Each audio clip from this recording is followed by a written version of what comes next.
Hello everyone, welcome back to our channel. Today on Chess at 365, we are about to show you a surprising knight position on the chessboard. If you have seen this before, then you might find it boring, then feel free to stop the video.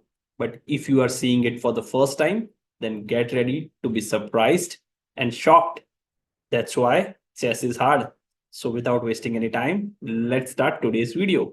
Look into this position. White knight is on the h1 square and black's pawn is just 3 square away from the pawn promotion. Of course, when you look this type of position for the first time and try to solve it, white will try to stop the pawn promotion with the fastest piece on the board, which is knight.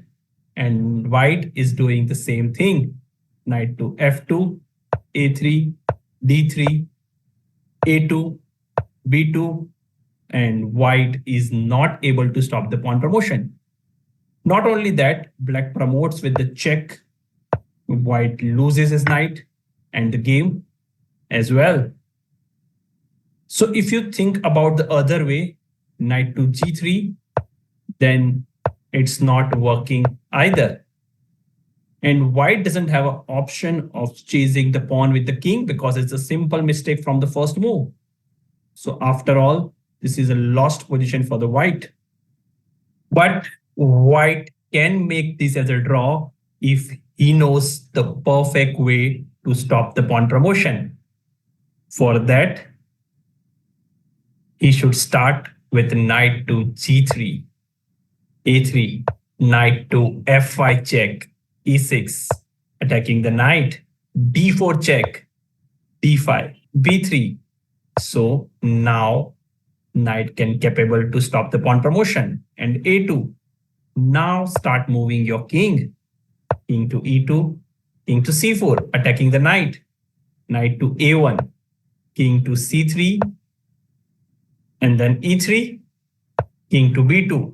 Don't worry about king takes the knight, as you can block the king and pawn and make it a stalemate. King takes, and white can easily make it stalemate.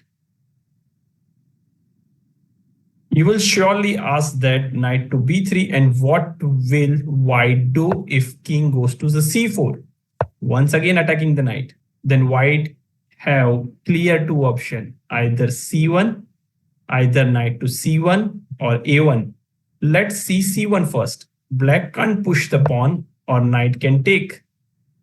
c3, king to e1, c2, knight to a2, b1, then c3 check, b2, king to d2 defending the knight, b3, knight to e2. If pawn moves to a2, then knight to c1 is a beautiful fork. So knight to c1 works perfectly well. In case of knight to a1, then c3, king to e2, pawn to a2, king to e3. Here black have clear two options, either king to b2 or b4. King to b2, then we will move our king to d2, and we know how to make stalemate from here. If king goes to b4, then we will move our king closer to the pawn, king to d2, a4, c3, and a3. Now we can easily make a draw by moving knight and keeping eye on the a1 square. If black promotes, then we can easily take the queen and it will automatically become a draw. That's for today's video. Do subscribe to our channel for more informative video related to chess.